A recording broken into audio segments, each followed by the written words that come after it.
Capítulo 10. O balaço errante. Desde o desastroso episódio com os diabretes, o professor Lockhart não trouxera mais seres vivos para a aula.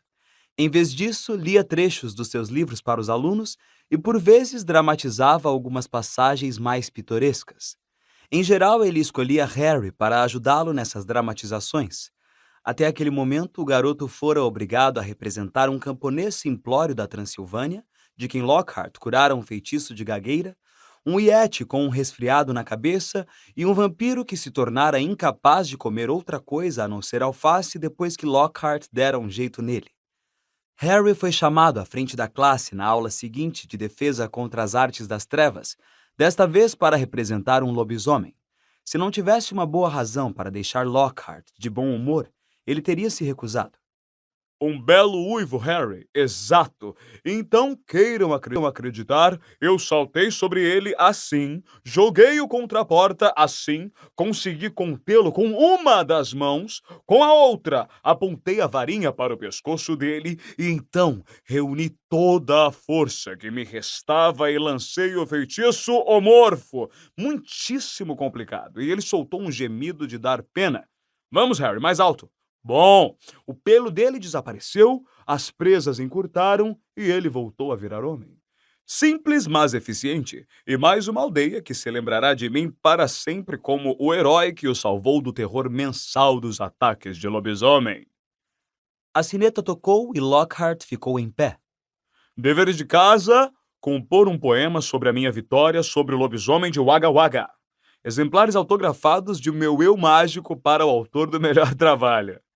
Os alunos começaram a sair. Harry voltou ao fundo da sala, onde Rony e Hermione esperavam. Prontos? Murmurou Harry. Espere até todos saírem, Pediu Hermione, nervosa. certo? Ela se aproximou da mesa de Lockhart, um papelzinho seguro firmemente na mão, Harry e Rony logo atrás. Professor Lockhart, Gaguejou Hermione.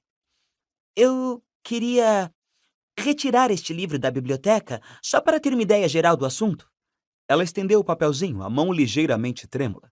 Mas o problema é que ele é guardado na seção reservada da biblioteca, então preciso que um professor autorize. Tenho certeza de que o livro me ajudaria a entender o que o senhor diz em Como se divertir com vampiros sobre os venenos de ação retardada. Ah, como se divertir com vampiros! Exclamou Lockhart, apanhando o papelzinho de Hermione e lhe dando um grande sorriso. Possivelmente é o livro de que mais gosto. Você gostou? Gostei esperto o modo com que o senhor apanhou aquele último com o coador de chá. Bem, tenho certeza de que ninguém vai se importar que eu dê a melhor aluna do ano uma ajudinha extra, Disse Lockhart calorosamente e puxou uma enorme pena de pavão. Bonita, não é? Disse ele, interpretando mal a expressão de indignação no rosto de Rony. Em geral, eu a uso para autografar livros. Ele rabiscou uma enorme assinatura cheia de floreios no papel e devolveu-o a Hermione. Então, Harry, Disse Lockhart, enquanto Hermione dobrava o papel com dedos nervosos e o guardava na mochila. creio que amanhã é a primeira partida de quadribol da temporada. Grifinória contra a Sonserina, não é? Ouvi dizer que você é um jogador muito útil. Eu também fui apanhador. Convidaram-me para tentar a seleção nacional, mas preferi dedicar minha vida à erradicação das forças das trevas. Ainda assim, se algum dia você achar que precisa de um treino pessoal, não hesite em me pedir. Fico sempre feliz de passar a minha experiência a jogadores menos capazes. Harry fez um barulhinho discreto na garganta e saiu correndo atrás de Rony e Hermione. Eu não acredito, disse ele quando os três examinaram a assinatura no papel. Ele nem olhou o nome do livro que queríamos. É porque ele é um panaca desmiolado. Disse Rony. Mas quem se importa, temos o que precisávamos. Ele não é um panaca desmiolado, disse Hermione em voz alta quando se dirigiam quase correndo à biblioteca. Só porque ele disse que você é a melhor aluna do ano. Eles baixaram a voz ao entrar na quietude abafada da biblioteca. Madame Pince, a bibliotecária, era uma mulher magra e irritável que parecia um urubu subnutrido. Possois muito potentes? Repetiu ela desconfiada, tentando tirar a autorização da mão de Hermione. Mas a garota não deixou. Eu pensei que talvez pudesse guardar a autorização. Disse Hermione ofegante. Ah, qual é? Protestou Rony, arrancando a autorização. Hermione ofegante. Ah, qual é? Protestou Rony, arrancando a autorização da mão dela e entregando-a a Madame Pince. Nós lhe arranjamos outro autógrafo. Lockhart assina qualquer coisa que fique parada tempo suficiente. Madame Pince ergueu o papel contra a luz como se estivesse decidida a descobrir uma falsificação, mas a autorização passou no teste. Ela desapareceu silenciosamente entre as estantes altas e voltou vários minutos depois, trazendo um livro grande de aparência mofada. Hermione guardou-o cuidadosamente na mochila e os três foram embora, procurando não andar demasiado rápido nem parecer muito culpados. 5 minutos depois, estavam barricados mais uma vez no banheiro interditado da Murta que Geme. Hermione tinha vencido as objeções de Rony, lembrando que seria o último lugar em que alguém sensato iria, e com isso garantiram alguma privacidade. Murta que Geme chorava alto no seu boxe, mas eles não lhe prestavam atenção, nem a fantasma. Rony abriu poções muito potentes com cuidado, e os três se debruçaram sobre as páginas manchadas de umidade. Era claro, ao primeiro olhar, a razão por que o livro pertencia à seção reservada. Algumas das poções produziam efeitos medonhos demais só de se imaginar, e havia algumas ilustrações muito impressionantes, que incluíam um homem que parecia ter virado do avesso e uma bruxa com vários pares de braços que saíam da cabeça. Aqui! Exclamou excitada ao encontrar a página intitulada A Poção Polissuco. Estava decorada com desenhos de pessoas a meio caminho de se transformarem em outras. Harry sinceramente desejou que as expressões de dor intensa em seus rostos fossem imaginação do artista. Esta é a poção mais complicada que já vi, disse Hermione quando examinavam a receita. Emeróbios, sanguessugas, discurainia e sanguinária, murmurou ela, correndo o dedo pela lista de ingredientes. Sanguinária, murmurou ela, correndo o dedo pela lista de ingredientes. Bem, esses são bem fáceis, estão no armário dos alunos, podemos tirar o que precisarmos. E olhem só isso. Pó de chifre de bicórnio, não sei onde vamos arranjar isso. Pele de araramboia picada, essa vai ser uma fria também. E, é claro, um pedacinho da pessoa em quem quisermos nos transformar. Dá para repetir isso? Pediu Rony ríspido. Que é que você quer dizer com um pedacinho da pessoa em quem quisermos nos transformar?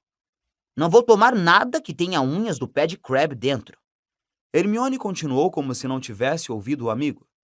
Ainda não temos que nos preocupar com isso, porque os pedacinhos só entram no fim. Rony virou-se sem fala para Harry, que tinha outra preocupação. Você percebe quanta coisa vamos ter que roubar, Hermione? Pele de araramboia picada decididamente não está no armário dos alunos. Que vamos fazer? Assaltar o estoque particular de Snape? Não sei se é uma boa ideia. Força. Bem, se vocês dois vão amarelar, ótimo. Seu rosto se malhara de vermelho vivo e os olhos cintilavam mais do que o normal. Eu não quero desrespeitar o regulamento, você sabe muito bem. Acho que ameaçar gente que nasceu trouxa é muito mais sério do que preparar uma poção difícil. Mas se vocês não quiserem descobrir se é o Draco, eu vou direto a Madame Pince agora mesmo e devolvo o livro. E eu nunca pensei que veria o dia em que você nos convenceria a desrespeitar o regulamento, disse Rony. Muito bem, nós topamos. Mas unhas dos pés não, está bem?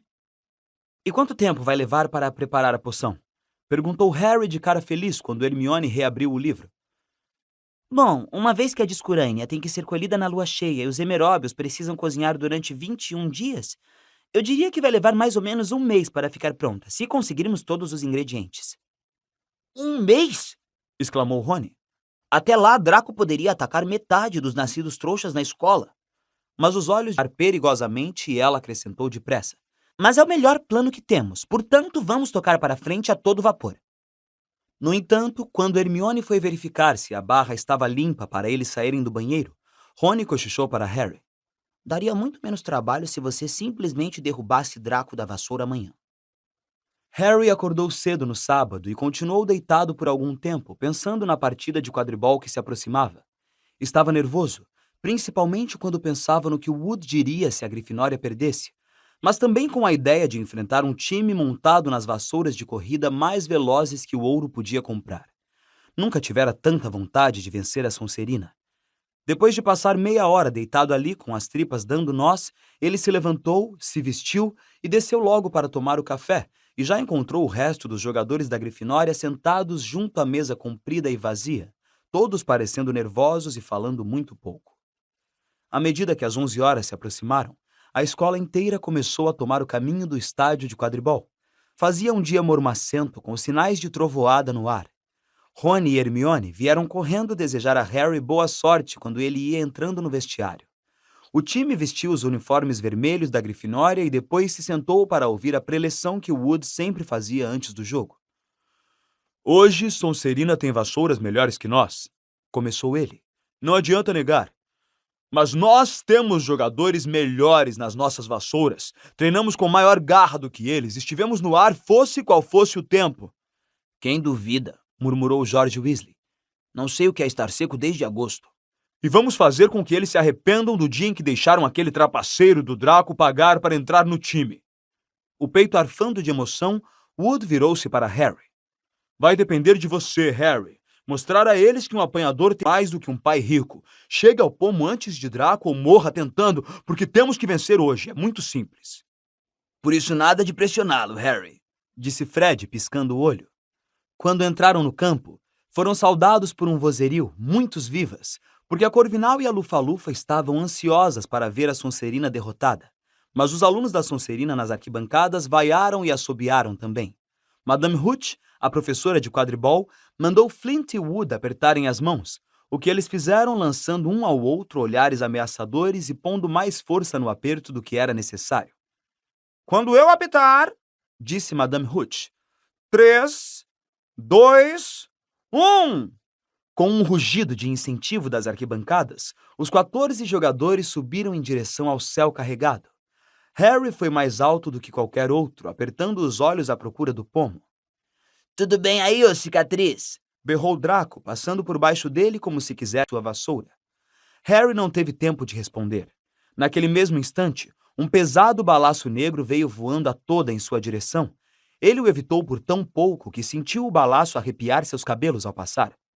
Esse foi por um triz, Harry, disse Jorge, emparelhando com ele de bastão na mão, pronto para rebater o balaço para os lados de um jogador da Sonserina.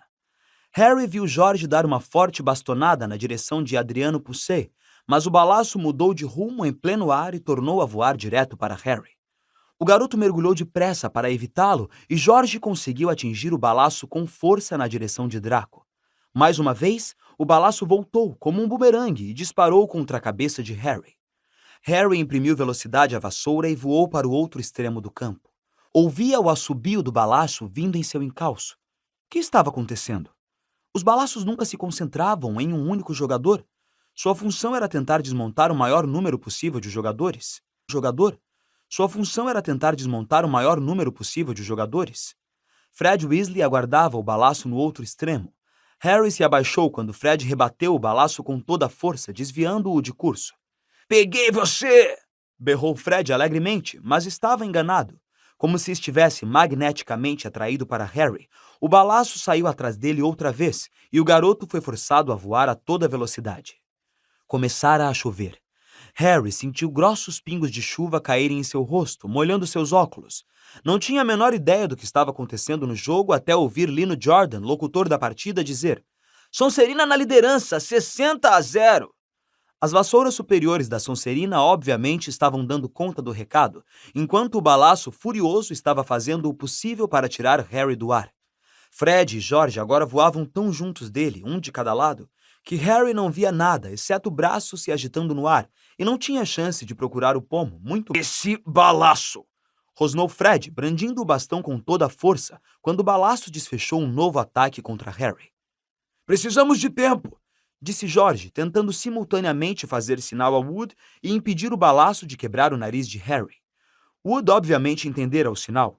O apito de Madame Hooch soou e Harry, Fred e George mergulharam até o chão, ainda tentando evitar o balaço maluco. — O que está acontecendo? Perguntou Wood quando o time da Grifinória se reuniu à sua volta ao som das vaias da Sonserina. Estamos sendo arrasados! Fred, George, onde é que vocês estavam quando aquele balaço impediu Angelina de fazer gol? Estávamos 6 metros acima dela, impedindo outro balaço de matar Harry, Olívio, respondeu George, aborrecido. Alguém alterou aquele balaço. Ele não deixa o Harry em paz. E não tentou pegar mais ninguém o tempo todo. O pessoal da Sonserina deve ter feito alguma coisa com ele. Mas os balaços estiveram trancados na sala de... Ninguém o tempo todo. O pessoal da Sonserina deve ter feito alguma coisa com ele. Mas os balaços estiveram trancados na sala de Madame Hooch desde o nosso último treino, e não havia nada errado com eles, disse Wood, ansioso. Madame Hooch veio andando em direção ao grupo. Por cima do ombro, Harry viu o time da Sonserina caçoando e apontando para ele. Escutem, disse Harry ao vê-la chegar cada vez mais perto. Com vocês dois voando em volta de mim o tempo todo, o único jeito de apanhar aquele pomo é ele entrar voando na minha manga. Se juntem ao resto do time e deixem que eu cuido do balaço errante. Não seja burro, disse Fred. Ele vai arrancar sua cabeça. Wood olhava de Harry para os Weasley. Olívio, isso é loucura, disse Alicia Spinnet zangada. Você não pode deixar o Harry enfrentar aquela coisa sozinho. Vamos pedir uma investigação. Se pararmos agora, perderemos a partida, disse Harry. E não vamos perder para a Sonserina só por causa de um balaço maluco. Anda, Olívio, diz para eles me deixarem em paz.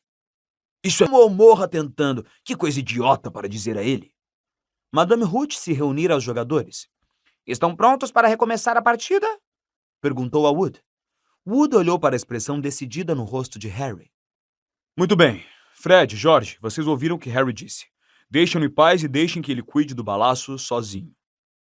A chuva caía mais pesada agora. Ao apito de Madame Hooch, Harry deu um forte impulso para o alto e ouviu o assobio que indicava que o balaço vinha atrás dele. Ganhou cada vez mais altura, fez loops e subiu, espiralou, zigue-zagueou e balançou. Mesmo ligeiramente tonto, mantinha os olhos bem abertos, a chuva molhando seus óculos e entrando por suas narinas, quando ele voava de barriga para cima, evitando outro mergulho furioso do balaço. Ele ouvia as risadas do público. Sabia que devia estar parecendo muito idiota, mas o balaço errante era pesado e não podia mudar de direção tão rápido quanto Harry. O garoto começou a voar pela orla do estádio como se estivesse em uma montanha-russa, procurando ver as balizas da Grifinória através da cortina prateada de chuva. Adrian Pusey tentava ultrapassar Wood. Um assobio no ouvido de Harry lhe disse que o balaço deixara de acertá-lo por pouco outra vez. Ele imediatamente deu meia volta e disparou na direção oposta. Está treinando para fazer balé, Potter? Berrou Draco, quando Harry foi obrigado a dar uma volta ridícula em pleno ar para evitar o balaço e fugir, o balaço rastreando-o a pouco mais de 1 metro. E então, virando-se para olhar Draco cheio de ódio, ele viu o pomo de ouro. Pairava poucos centímetros acima da orelha esquerda de Draco, e o garoto, ocupado em rir-se de Harry, não o vira.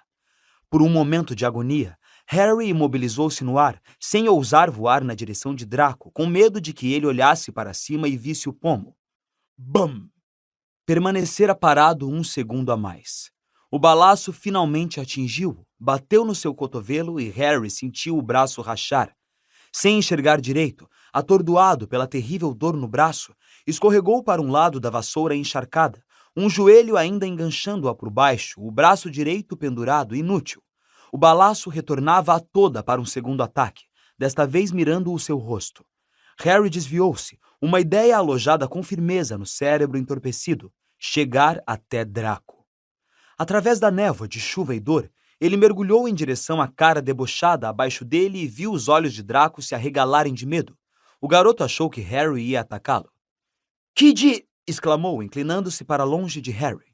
Harry tirou a mão boa da vassoura e tentou agarrar o pomo às cegas.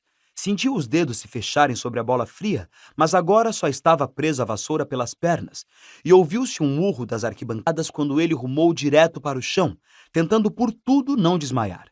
Ele bateu no chão, levantando lama, e rolou para o lado para desmontar da vassoura. Seu braço estava pendurado num ângulo muito estranho. Varado de dor, ele ouviu, como se fosse a grande distância, muitos assobios e gritos. Focalizou o pomo seguro na mão boa. Ah! Disse vagamente. Ganhamos. E desmaiou. Voltou a si, a chuva batendo no rosto, ainda deitado no campo, com alguém debruçado sobre ele. Viu um brilho de dentes. Ai, o senhor não, gemeu. Ele não sabe o que está dizendo. Falou Lockhart em voz alta para o ajuntamento de alunos da Grifinória que cercavam ansiosos os dois. Não se preocupe, Harry. Já vou endireitar o seu braço. Não! Exclamou Harry. Vou ficar com ele assim, obrigado. O garoto tentou se sentar, mas a dor foi terrível. Não quero uma foto deste momento, Colin, disse em voz alta. Deite-se, Harry, mandou Lockhart, acalmando-o. É um feitiço muito simples que já usei muitíssimas vezes. Por que não posso simplesmente ir para a ala hospitalar? Disse Harry com os dentes cerrados. Ele devia mesmo, professor, disse um enlameado Wood, que não pôde deixar de sorrir mesmo com o seu apanhador machucado. Grande captura, Harry. Realmente espetacular, a melhor que já fez, eu diria. Por entre a floresta de pernas à sua volta, Harry viu Fred e George Weasley lutando para enfiar o balaço errante numa caixa. A bola continuava a resistir ferozmente. Afastem-se. Pediu Lockhart, enrolando as mangas de suas vestes verde jade. Não faça isso, disse Harry com a voz fraca. Mas Lockhart agitava a varinha e 1 segundo depois apontou-a diretamente para o braço de Harry. Uma sensação estranha e desagradável surgiu no ombro de Harry e se espalhou até a ponta dos dedos da mão. Era como se o braço estivesse se esvaziando. Ele nem se atreveu a verificar o que estava acontecendo. Fechara os olhos, virara o rosto para longe do braço, mas os seus piores temores se confirmaram. As pessoas em volta exclamaram e Colin Creevy começou a fotografar furiosamente. Seu braço não doía mais, e nem de longe se parecia com um braço. Ah, disse Lockhart. Às vezes isso pode acontecer, mas o importante é que os ossos não estão mais fraturados. Isto é o que se precisa ter em mente. Então, Harry, vá. Dê uma chegada na ala hospitalar. Ah, Sr. Weasley, Srta. Granger, podem acompanhá-lo? E Madame Pomfrey poderá... dar um jeito nisso. Quando Harry se levantou, sentiu-se estranhamente inclinado para um lado. Tomando fôlego, o que ele viu quase o fez desmaiar de novo. Pela manga das vestes saía uma coisa que lembrava uma grossa luva de borracha cor de sua pele. Ele tentou mexer os dedos. Nada aconteceu. Lockhart não emendara os ossos de Harry. Ele os removera. Madame Pomfrey não ficou nada satisfeita. Você deveria ter vindo me procurar diretamente, dizia furiosa, erguendo a lamentável sobra do que fora meia hora antes um braço útil. Posso emendar ossos num segundo, mas fazê-los crescer outra vez? A senhora vai conseguir, não é? Perguntou Harry, desesperado. Claro que vou, mas vai ser doloroso, disse Madame Pomfrey sombriamente, atirando um pijama para Harry. Você vai ter que passar a noite. Hermione esperava do outro lado da cortina que fora fechada em torno da cama de Harry, enquanto Rony o ajudava a vestir o pijama. Levou algum tempo para enfiar na manga o braço mole e sem ossos. Como é que você consegue defender o Lockhart agora, Hermione, hein? Rony perguntou através da cortina enquanto puxava os dedos inertes de Harry pelo punho da manga. Se Harry quisesse ser desossado, ele teria pedido. Qualquer um pode se enganar, respondeu Hermione. E não está doendo mais, está, Harry? Não, disse Harry, entrando na cama, mas também não faz mais nada. Quando ele se deitou, o braço balançou molemente. Hermione e Madame Pomfrey deram a volta à cortina. Madame Pomfrey vinha segurando um garrafão de alguma coisa rotulada Esquelece. Você vai enfrentar uma noite difícil, disse, servindo um copo grande de boca larga e fumegante e entregando-o a Harry. Fazer ossos crescerem de novo é uma coisa complicada. E tomar Esquelece também. O líquido queimou a boca e a garganta. Ainda lamentando os esportes perigosos e os professores ineptos, Madame Pomfrey se retirou, deixando Rony e Hermione ajudarem Harry a engolir um pouco de água.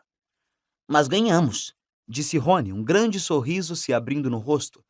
Foi uma captura e tanto a que você fez. A cara do Malfoy, ele parecia que ia matar alguém. Eu queria saber como foi que ele alterou aquele balaço, disse Hermione sombriamente. Podemos acrescentar mais esta à lista de perguntas que vamos fazer a ele quando tomarmos a poção polissuco, disse Harry, deixando-se afundar nos travesseiros.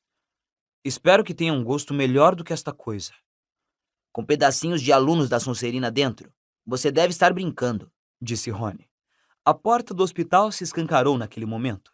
Imundos e encharcados, os demais jogadores da Grifinória chegaram para ver Harry.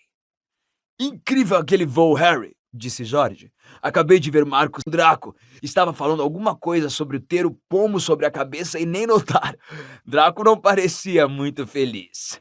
Os jogadores tinham trazido bolos, doces e garrafas de suco de abóbora, que arrumaram em volta da cama de Harry, e davam início ao que prometia ser uma festança quando Madame Pomfrey apareceu como um tufão gritando. Esse menino precisa de descanso. Precisa fazer crescer 33 ossos. Fora! Fora! E Harry foi deixado sozinho, sem nada para distraí-lo da dor horrível no braço inerte. Muitas horas depois, Harry acordou de repente numa escuridão de breu e deu um ligeiro ganido de dor. O braço agora parecia cheio de grandes lascas. Por um segundo, ele pensou que fora isso que o acordara. Então, com um choque de terror, percebeu que alguém estava passando uma esponja em sua testa. "Fora daqui!" gritou ele alto e, em seguida, Dobby!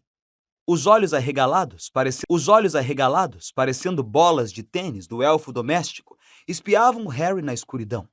Uma lágrima solitária escorria pelo seu nariz longo e fino. Harry Potter voltou para a escola, Murmurou ele, infeliz. Dobby avisou e tornou a avisar Harry Potter. Ai, meu senhor, por que não prestou atenção em Dobby? Por que Harry Potter não voltou para casa quando perdeu o trem? Harry se ergueu, apoiando-se nos travesseiros, e empurrou para longe a esponja de Dobby. "Que é que você está fazendo aqui?" perguntou. "E como sabe que perdi o trem?" O lábio de Dobby tremeu, e Harry foi assaltado por uma repentina suspeita. "Foi você!" disse lentamente. "Você impediu a barreira de nos deixar passar." Com certeza, meu senhor. Dobby confirmou vigorosamente com a cabeça, as orelhas abanando. Dobby se escondeu e esperou Harry Potter e selou o portão. E Dobby teve que passar as mãos a ferro depois. Mostrou a Harry os 10 dedos compridos enfaixados. Mas Dobby não se importou, meu senhor, porque pensou que Harry Potter estava seguro. E Dobby nunca sonhou que Harry Potter fosse chegar à escola por outro meio. O elfo se balançava para frente e para trás, sacudindo a cabeça feia. Dobby ficou tão chocado quando soube que Harry Potter tinha voltado a Hogwarts que deixou o jantar do seu dono queimar. Dobby nunca foi tão açoitado, meu senhor. Harry afundou de volta nos travesseiros. "Você quase fez com que Rony e eu fôssemos expulsos", disse furioso. "É melhor desaparecer antes que os meus ossos voltem, Dobby, ou eu ainda estrangulo você." Dobby deu um leve sorriso. Com ameaças de morte, meu senhor. Em casa, Dobby as recebe 5 vezes por dia. O elfo assoou o nariz numa ponta da fronha imunda que usava, parecendo tão patético que Harry sentiu a raiva se esvair contra a sua vontade. "Por que você usa isso, Dobby?" perguntou curioso. Isso, meu senhor. Disse Dobby, puxando a fronha. Isto é a marca de escravidão do elfo doméstico, meu senhor. Dobby só pode ser libertado se seus donos o presentearem com roupas, meu senhor. A família toma cuidado para não passar a Dobby nem mesmo uma meia, meu senhor, senão ele fica livre para deixar a casa para sempre. Dobby enxugou os olhos saltados e disse de repente. Harry Potter precisa ir para casa. Dobby achou que o balaço dele seria suficiente para fazer o seu balaço? Disse Harry, a raiva tornando a subir-lhe a cabeça. Que é que você quer dizer com o seu balaço? Você fez aquele balaço tentar me matar? Não matar, meu senhor, nunca matá-lo, disse Dobby, chocado. Dobby quer salvar a vida de Harry Potter. Melhor mandá-lo para casa seriamente machucado do que ficar aqui, meu senhor. Dobby só queria que Harry Potter se machucasse o bastante para ser mandado para casa. Só isso? Exclamou Harry, furioso. Suponho que você não vai me contar por que queria me mandar para casa aos pedaços. Ai, se ao menos Harry Potter soubesse, gemeu Dobby, mais lágrimas escorrendo pela fronha esfarrapada.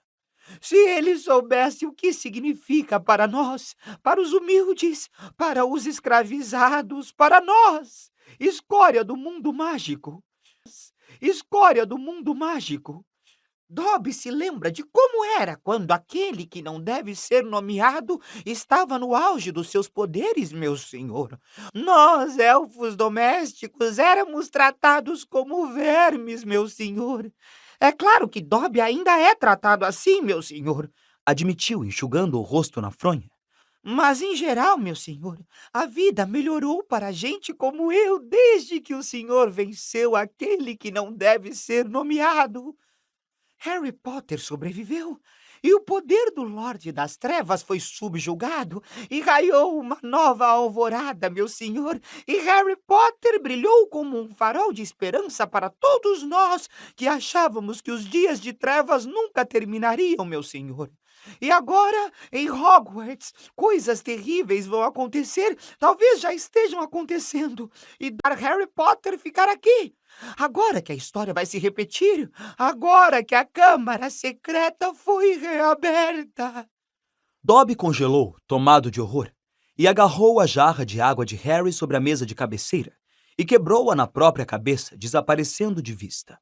Um segundo depois, tornou a subir na cama vesgo, murmurando: Dobby ruim, Dobby muito ruim. Então há uma câmara secreta? Sussurrou Harry. E você está me dizendo que ela já foi aberta antes? Me conte, Dobby.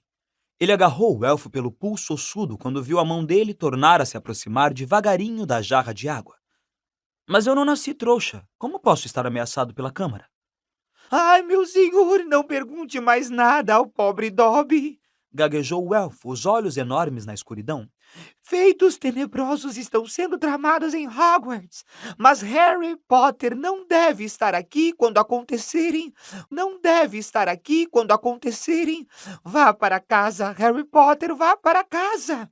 Harry Potter não deve se meter nisso, meu senhor. É perigoso demais. Quem é Dobby? Perguntou Harry, mantendo o pulso de Dobby preso para impedi-lo de bater outra vez na cabeça com o jarro de água. Quem abriu a câmara? Quem a abriu da outra vez? Dobby não pode, meu senhor, Dobby não pode, Dobby não deve falar.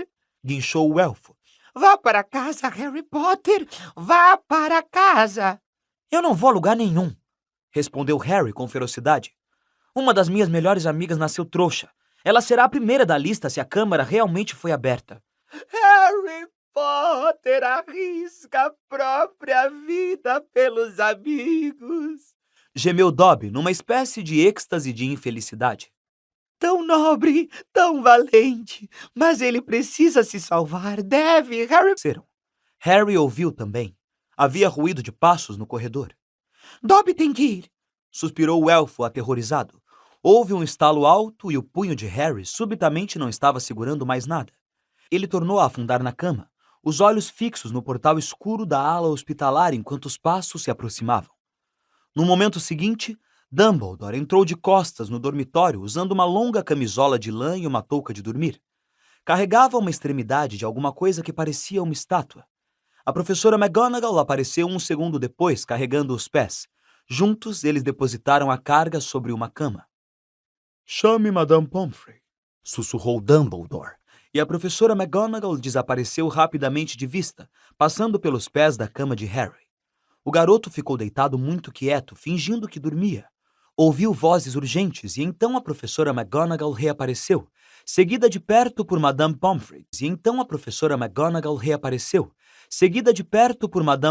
que vestia um casaquinho por cima da camisola. Ele ouviu alguém inspirar com força. Que aconteceu? Cochichou Madame Pomfrey para Dumbledore, debruçando-se sobre a estátua na cama. Mais um ataque, respondeu Dumbledore. Minerva encontrou-o na escada. Havia um cacho de uvas ao lado dele, disse a professora. Achamos que ele estava tentando chegar aqui escondido para visitar Potter. O estômago de Harry deu um tremendo salto. Lenta e cuidadosamente, ele se ergueu alguns centímetros para poder ver a estátua na cama. Um raio de luar iluminava o rosto de expressão fixa.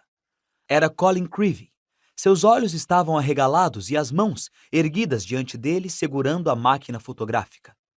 Petrificado, sussurrou Madame Pomfrey. Está, respondeu a professora McGonagall. Mas quente, quem sabe o que poderia... Os três contemplaram Colin. Então, Dumbledore se curvou e tirou a máquina fotográfica das mãos rígidas do menino. Você acha que ele conseguiu bater uma foto do agressor? Perguntou a professora, ansiosa. Dumbledore não respondeu. Abriu a máquina. Meu Deus! Exclamou Madame Pomfrey. Um jato de vapor saiu sibilando da máquina. Harry, a 3 camas de distância, sentiu o cheiro acre do plástico queimado. Derretidas, disse Madame Pomfrey pensativa. Todas derretidas.